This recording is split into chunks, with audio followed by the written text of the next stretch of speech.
Assalamualaikum dear student. Today my topic is chemical bonding, chapter 6 introduction. और आज हम बात करेंगे डॉपलर रूल के हवाले से और एटॉमिक साइज और why cation is always smaller than parent atom and why anion is always larger in size than parent atom और why atomic size cannot be measured determined precisely. तो चलिए start करते हैं केमिकल बॉन्डिंग के हवाले से। सबसे पहले डियर स्टूडेंट केमिकल जो बॉन्डिंग है इसकी डेफिनेशन क्या है जी। अ फोर्स ऑफ अट्रैक्शन है, a force of attraction which combines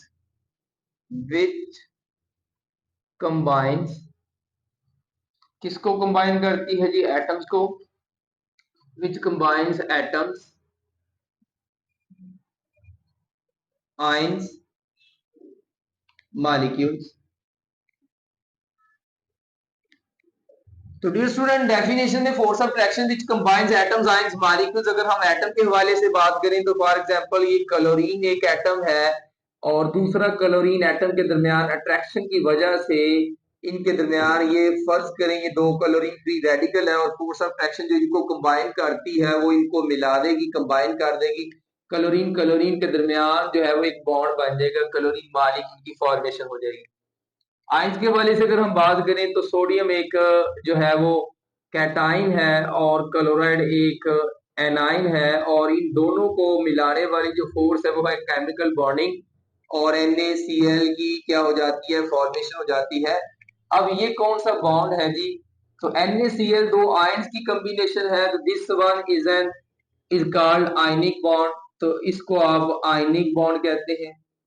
और अगर हम बात करें क्लोरीन क्लोरीन दो फ्री रेडिकल्स कंबाइन हो गए यहाँ पे, तो उनके दरमियान कौन सा बॉन्ड है जी, कोवलेंट बॉन्ड है, कोवलेंट बॉन्ड, आयनिक बॉन्ड। और अगर हम आयंस के मॉलिक्यूल्स के हवाले से बात करें तो डियर स्टूडेंट जो अमोनिया है NH3 वो इलेक्ट्रॉनिक पेयर डोनर है, जबकि जो BF3 है वो लिवर्स एसिड है, इलेक्ट्रॉनिक पेयर एक्सेप्टर है। तो डोनर और एक्सेप्टर के दरमियान जो है वो एक कोऑर्डिनेट कोवलेंट बॉन्ड बन जाएगा, तो NH3 जो है वो अपना इलेक्ट्रॉनिक पेयर डोनेट कर देगा, जबकि BF3 जो है वो एक इलेक्ट्रॉनिक पेयर पूरे का पूरा इलेक्ट्रॉनिक पेयर जो है वो एक ही मॉलिक्यूल एक ही स्पीशीज प्रोवाइड कर रही है, तो ये डेटी बॉन्ड है, this one is called deity bond. तो आपने देखा कि यहाँ पे जो है वो बाय डेफिनेशन एक फोर्स है जो दो एटम्स को कंबाइन कर रही है या दो आयंस को कंबाइन कर सकती है या दो मॉलिक्यूल्स को combine. In case of molecule deity bond is form, in case of ions ionic bond and in case of neutral या फ्री एटम जो है ये फ्री रेडिकल्स हो सकते हैं, तो ये कोवलेंट बॉन्ड बनता है by mutually sharing of electron से। तो आगे बढ़ते हैं काजेज ऑफ केमिकल बॉन्ड। तो डियर स्टूडेंट जो रिएक्टिविटी है किसी एलिमेंट की वो स्टेबिलिटी ऑफ इलेक्ट्रॉनिक कॉन्फ़िगरेशन के इनवर्सली होती है। व्हाट डज इट मीन कि डियर स्टूडेंट जितनी स्टेबल हो स्टेबिलिटी इलेक्ट्रॉनिक कॉन्फ़िगरेशन की स्टेबिलिटी ज्यादा होगी उतनी जो रिएक्टिविटी है वो हमेशा कम होगी। तो यही वजह है कि मोस्ट स्टेबल इलेक्ट्रॉनिक कॉन्फ़िगरेशन किनके पास है जी, नोबल गैसेस के पास है। तो नोबल जो गैसेस है डियर स्टूडेंट उसमें हीलियम जो है वो डॉपलर रूल फॉलो कर रही है, जबकि जो रिमेनिंग है नियॉन वगैरह, नियॉन है, ऑर्गॉन है, क्रिप्टॉन, जीनॉन, रेडॉन वगैरह ये ऑक्टल रूल को फॉलो करती है। और ऑक्टल रूल क्या होता है जी, ऑक्टल रूल जो है वो tendency of an atom to have maximum 8 electrons, tendency है of an atom to have maximum 8 electrons. तो डियर स्टूडेंट नोबल जो गैसेस है वो मोर स्टेबल इलेक्ट्रॉनिक कॉन्फ़िगरेशन रखती है और वो मोर स्टेबल है और लीस्ट रिएक्टिव है। Noble gases under normal condition किसी से भी रिएक्ट नहीं करती। और अब यहाँ पे देखें कि अदर जो एलिमेंट्स है, अगर मैं बात करूं एलिमेंट्स के हवाले से, तो एलिमेंट्स रिएक्टिव स्टेबल भी होते हैं और अनस्टेबल भी, रिएक्टिव भी होते हैं और नॉन रिएक्टिव भी हो सकते हैं। तो स्टेबल एलिमेंट्स के हवाले से अगर बात करें तो नोबल गैसेस है। अदर एलिमेंट्स जैसे कि कार्बन है, नाइट्रोजन है, ऑक्सीजन है, हाइड्रोजन है, ये अब नोबल गैसेस जैसी स्टेबल इलेक्ट्रॉनिक कॉन्फ़िगरेशन अचीव करने के लिए दूसरे एटम्स के साथ क्या करेगी, या तो शेयरिंग करेगी, तो या तो शेयरिंग के जरिए ये स्टेबिलिटी गेन करेगी, या फिर इलेक्ट्रॉन जो है वो लूजिंग के जरिए, इलेक्ट्रॉन लूजिंग, या इलेक्ट्रॉन जो है वो गेनिंग। तो इलेक्ट्रॉन गेन करते हुए इलेक्ट्रॉन गेनिंग, इलेक्ट्रॉन लूजिंग, या इलेक्ट्रॉन की क्या हो सकती है, शेयरिंग हो सकती है। ये तीनों काम वो कर सकते हैं एलिमेंट्स, ताकि वो अचीव कर ले more stable electronic configuration of noble gases. तो चलें इस हवाले से बात करते हैं। देखें, जो सोडियम है उसके पास डियर स्टूडेंट 11 इसका एटॉमिक नंबर है, तो फर्स्ट शेल के पास 2 इलेक्ट्रॉन, सेकंड 8 है, थर्ड में 1 इलेक्ट्रॉन है। तो after removal of electron sodium पे चार्ज +1 आ जाएगा, और इस तरह से ये अपना ऑक्टेट जो है वो कंप्लीट कर लेती है लाइक नियॉन। तो ये नियॉन जैसी हो गई। अगर हम क्लोरीन की बात करें तो क्लोरीन जो है आफ्टर एडिशन ऑफ 1 इलेक्ट्रॉन ये ऑर्गन जैसी हो जाएगी, क्लोरीन पे नेगेटिव चार्ज आ जाएगा। अब इसके पास 18 इलेक्ट्रॉन, पहले कितने थे जी 17, तो अब ये ऑर्गन जैसी हो जाएगी। और अगर हम कार्बन को देखें तो कार्बन के पास 4 इलेक्ट्रॉन है और 4 क्लोरीन के साथ वो शेयर कर लेता है। तो इस तरह CCl4 में जो है वो कार्बन अपना ऑक्टेट कंप्लीट कर लेता है बाय शेयरिंग ऑफ इलेक्ट्रॉन। तो बाय रिमूवल ऑफ इलेक्ट्रॉन भी हो सकता है ऑक्टेट कंप्लीशन, और बाय एडिशन ऑफ इलेक्ट्रॉन भी ऑक्टेट कंप्लीट हो सकता है, और बाय शेयरिंग ऑफ इलेक्ट्रॉन भी उसका ऑक्टेट कंप्लीट हो सकता है। तो काजेज ऑफ केमिकल बॉन्डिंग के हवाले से आप क्या बताएंगे कि एटम्स अपनी एनर्जी को कम करने के लिए और मोर स्टेबल इलेक्ट्रॉनिक कॉन्फ़िगरेशन को अचीव करने के लिए केमिकल बॉन्डिंग की तरफ जाते हैं।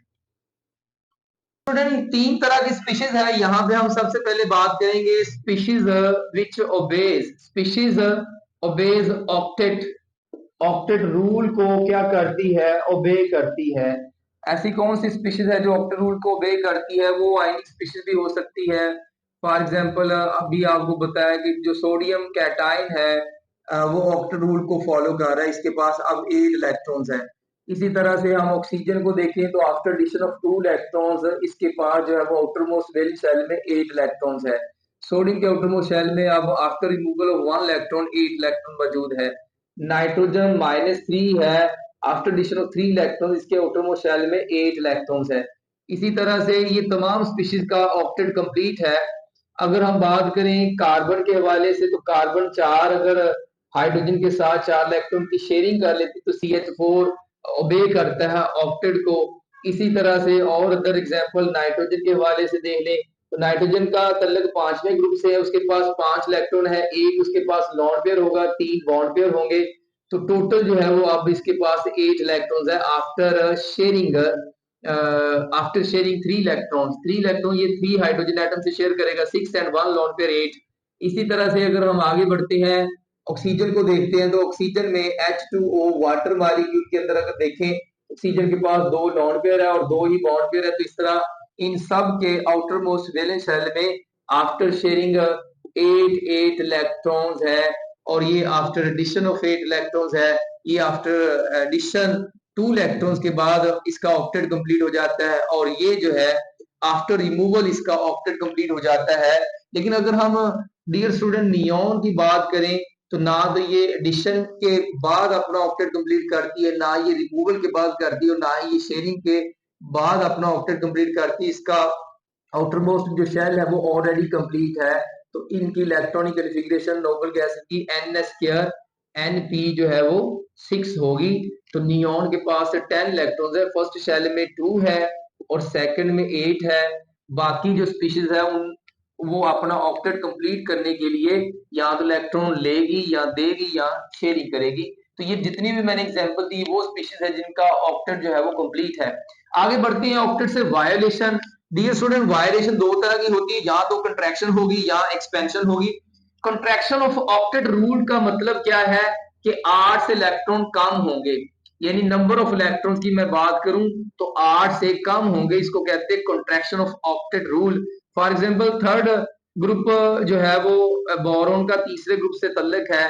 बोरॉन के पास बोरॉन का एटॉमिक नंबर 5 है, पहले शेल में 2 होंगे, दूसरे शेल में 3 होंगे, 3 के साथ ये शेयरिंग कर लेगा। तो इस तरह जो है वो BF जो है वो 3 बन जाएगा। इसी तरह एल्यूमिनियम के आउटरमोस्ट शेल में भी अगर इसका एटॉमिक नंबर 13 है पहले शेल में 2, दूसरे में 8, तीसरे में जो है वो 3 होंगे। तो अगर ये 3 के साथ शेयरिंग कर लेता है, कोवलेंट बॉन्ड बनाता है, तो AlCl जो 3 है उसमें इसके पास टोटल जो है वो 6 इलेक्ट्रॉन्स है। तो AlCl3 के पास टोटल 6 इलेक्ट्रॉन है, BF3 के पास टोटल 6 इलेक्ट्रॉन है। तो ऑक्टेट जो है वो कंट्रैक्शन का मतलब है कि नंबर ऑफ इलेक्ट्रॉन जो 6 है वो लेस देन 8 है, ये भी लेस देन जो है वो 8 है। इसी तरह कोई और एग्जांपल देखें, BeCl2 भी अगर देखें तो बेरिलियम के पास 2 इलेक्ट्रॉन है, सेकंड ग्रुप से बिलोंग करता है, 2 इलेक्ट्रॉन है, 2 के साथ शेयरिंग करेगा तो टोटल कितने हो जाएंगे 4, जो कि लेस देन 8 है। तो कंट्रैक्शन ऑफ ऑक्टेट रूल हो जाएगा। अगर हम एक्सपेंशन ऑफ ऑक्टेट रूल की बात करें तो dear student, expansion of octet rule का मतलब है कि 8 से इलेक्ट्रॉन ज्यादा भी हो सकते हैं। फॉर एग्जांपल मैं अगर सल्फर की बात करूं तो सल्फर का तलक जो है वो ग्रुप 6 से है। तो ग्रुप 6 मैं इसलिए बता रहा हूं कि आपको आइडिया हो जाना चाहिए कि it have 6 electrons in its outermost valence shell. अब गौर कीजिएगा, अगर सल्फर के पास 6 इलेक्ट्रॉन है तो ये 6 फ्लोरीन के साथ शेयरिंग कर लेता है, SF6।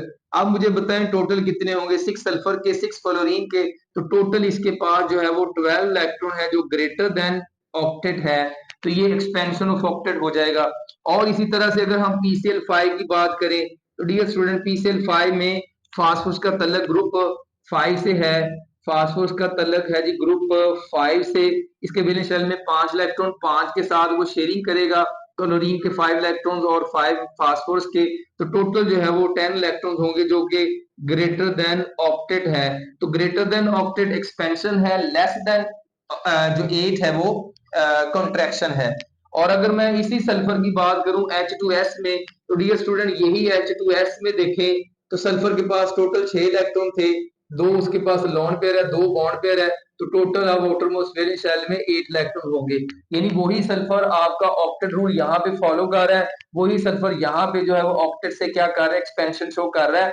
आफ्टर शेयरिंग इसके पास 12 इलेक्ट्रॉन जो कि ग्रेटर देन 8 है। तो इस तरह से हमने देखा कि एक्सपेंशन ऑफ ऑक्टेट भी हो सकती है।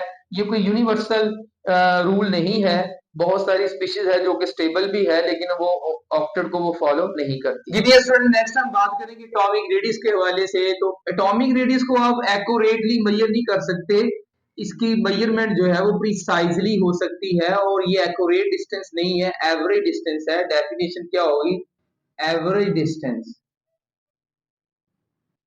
Average distance between nucleus and outermost shell of an atom। Dear student, अगर हम एटम को स्फेरिकल इन शेप कंसीडर करें, फॉर एग्जांपल ये कोई एटम है जिसका ये न्यूक्लियस है और इसके गिर्द ये 3 शेल्स है और ये उसका आउटर मोस्ट शेल है, तो ये दिस वन क्या कहलाएगा, outer most shell.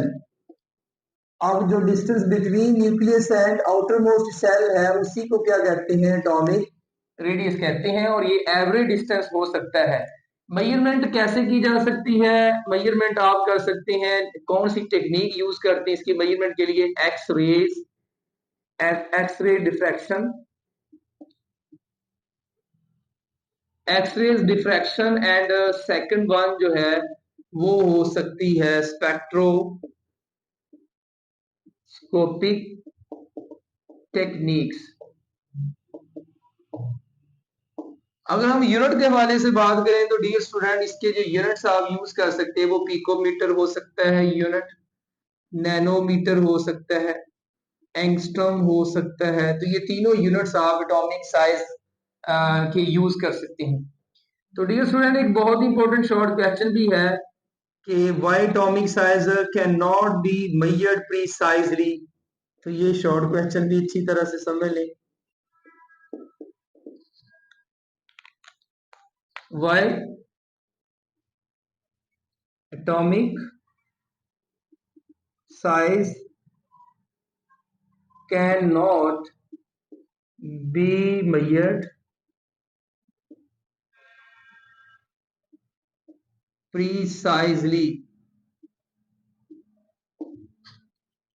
Atomic size की मेजरमेंट जो है वो प्रिसाइजली मेजर नहीं किया जा सकता एटॉमिक साइज को। तो एवरेज डिस्टेंस है ये, एक्यूरेटली आप मेजर नहीं कर सकते। उसकी क्या रीजन हो सकती है? नंबर वन, तो डियर स्टूडेंट, न्यूक्लियस हम एटम को स्फेरिकल इन शेप कंसीडर करते हैं कि ऑर्बिट क्या है, एक सर्कुलर पाथ है। ऑर्बिट क्या है, एक सर्कुलर पाथ है अराउंड द न्यूक्लियस। ये जो ऑर्बिट है, याद रखें, ये जो ऑर्बिट है ये हमें पार्टिकल लाइक नेचर बताता है इलेक्ट्रॉन की। और अगर हम ऑर्बिटल की बात करें तो ऑर्बिटल जो है वो थ्री डायमेंशनल मोशन है। ऑर्बिटल की बात करें तो वो थ्री डायमेंशनल मोशन है, फ्रेम ऑफ रेफरेंस है। और इलेक्ट्रॉन जो है वो लॉन्ग एक्स एक्सिस भी मोशन हो सकती है। उसकी probability of finding electron long x axis, along y axis, along z axis.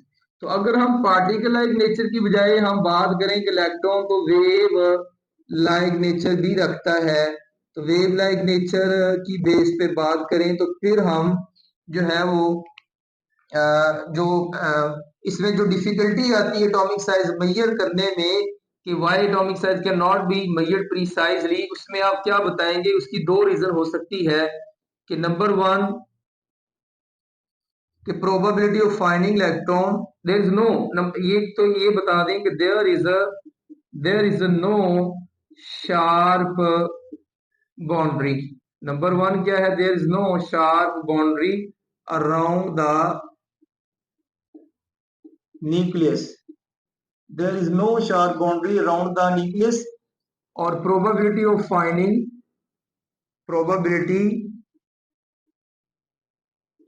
Finding electron, अगर वेवलेंथ नेचर की बात करें तो प्रोबेबिलिटी ऑफ फाइंडिंग जो इलेक्ट्रॉन है वो never becomes zero, never become never becomes zero even at large distance, even at large distance. तो ये जो है न्यूक्लियस है, और न्यूक्लियस के गिर्द जो है ये कई जो है वो क्या हो सकती है, एनर्जी लेवल हो सकते हैं। इस तरह से ये सिलसिला चलता जाएगा, कहाँ तक जाएगा? इन्फिनिटी तक। तो even probability of finding electron never become zero even at a large distance and probability and there is no sharp boundary. अगर हम पार्टिकल लाइक नेचर की बात करें तो there is a sharp boundary, मतलब एक सर्कुलर पाथ है। अगर हम वेवलेंथ नेचर की बात करें तो there is no sharp boundary around the nucleus where probability of finding electron जो है वो क्या हो जाए? जीरो हो जाए।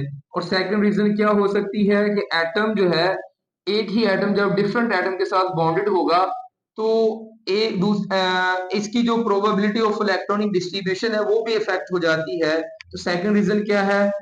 PROBA probability of electronic distribution, probability of electronic distribution is affected by neighboring atom, is affected by neighboring atom।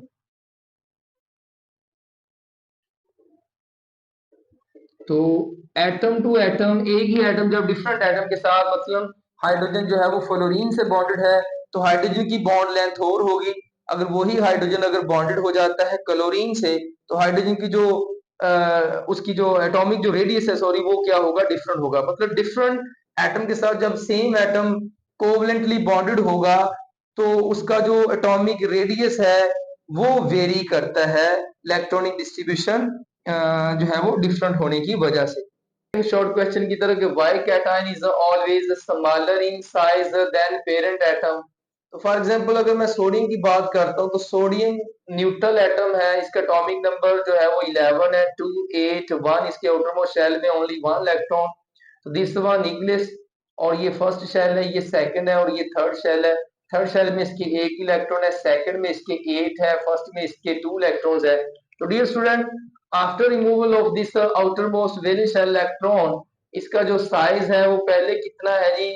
Sodium का जो एटम अगर स्पेक्ट्रोस्कोपिक टेक्निक से मेजर करें तो 186 पिकोमीटर है।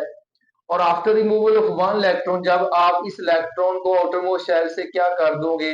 रिमूव कर दोगे। तो after removal of this electron shell is lost, orbit is lost. तो अब जो है वो न्यूक्लियस रिमेनिंग इलेक्ट्रॉन को stronger nuclear force of attraction से क्या करेगा, अपनी तरफ अट्रैक्ट करेगा। अब पहले इसके पास 11 इलेक्ट्रॉन थे, 11 प्रोटॉन थे।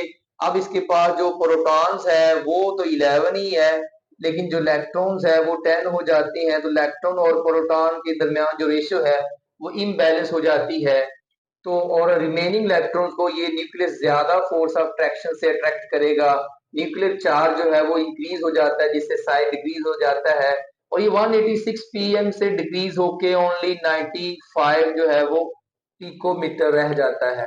बाइकैटन is a smaller in size than parent atom. तो इसकी आप 3 रीजन बताएंगे। नंबर 1, तो after removal of electron from outermost valence shell, electron proton ratio जो है वो क्या हो जाती है, is imbalanced.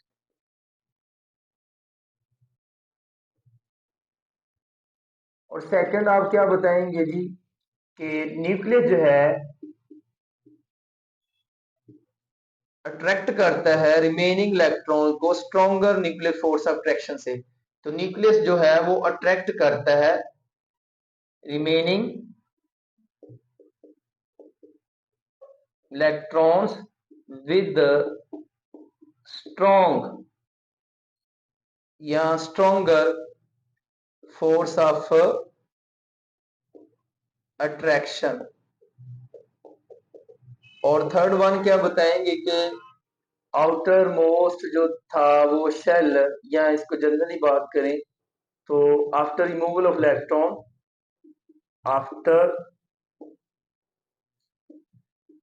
Removal of electron shell is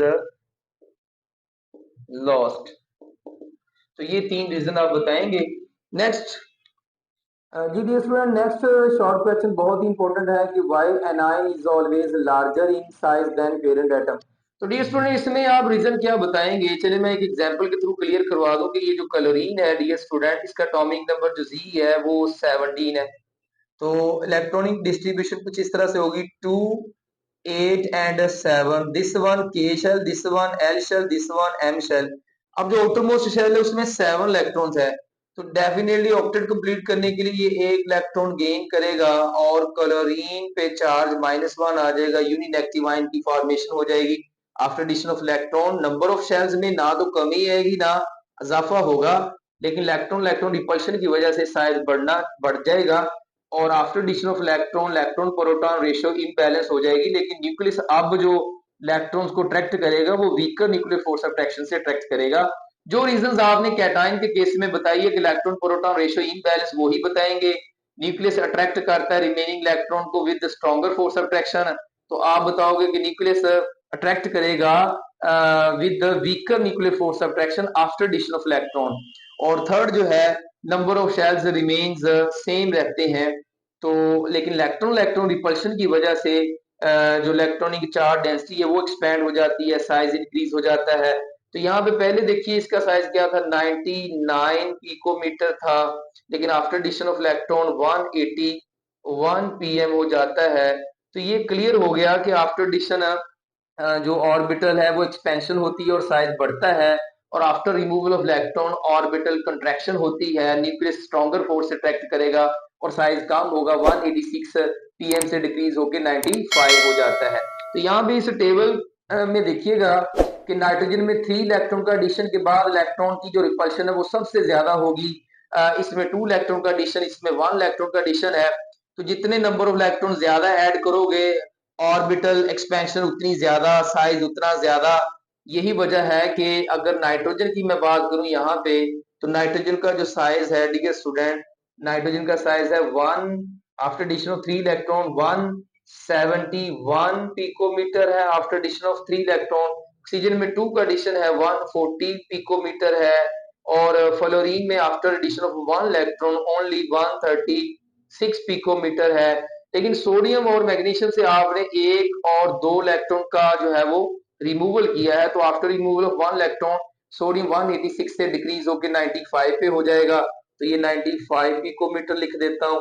और मैग्नीशियम से 2 इलेक्ट्रॉन के रिमूवल के बाद इसका जो साइज है वो ओनली 60 पिकोमीटर रह जाता है। तो ये वैल्यूज आपको बता रही है, इससे कंफर्म हो जाता है कि why cation is always smaller in size and why anion is always larger in size. After addition of electron expansion होती है ऑर्बिटल, तो साइज इंक्रीज होता है, और after removal of electron nucleus जो है वो रिमेनिंग इलेक्ट्रॉन को स्ट्रॉन्गर फोर्स से अट्रैक्ट करेगा और ऑर्बिटल कंट्रैक्शन होगी, न्यूक्लियर चार्ज इंक्रीज हो जाएगा और साइज डिक्रीज हो जाएगा। तो जो न्यूक्लियर यहाँ पे देखें, जो साइज है न्यूक्लियर जो है वो न्यूक्लियर जो चार्ज है, न्यूक्लियर जो फोर्स ऑफ अट्रैक्शन है, जो न्यूक्लियर चार्ज है, वो साइज की क्या होगा, जितना न्यूक्लियर चार्ज ज्यादा होगा उतना जो साइज है वो कम होगा। तो साइज न्यूक्लियर जो चार्ज है उसके इनवर्सली है। और इसी तरह से जो साइज है वो शील्डिंग इफेक्ट जितना ज्यादा होगा, shielding effect number of shells के भी साइज डायरेक्टली है, shielding effect number of shells बढ़ने से होगा, तो शील्डिंग इफेक्ट भी साइज के क्या होगा डायरेक्टली, और नंबर ऑफ शेल्स बढ़ने से भी साइज जो है वो क्या होता है, इंक्रीज होता है। तो चाहे हम एटम की बात करें, चाहे हम कैटायन की बात करें, चाहे हम एनायन की बात करें, down the group size increase होगा, नंबर ऑफ शेल्स बढ़ेंगे, शील्डिंग इफेक्ट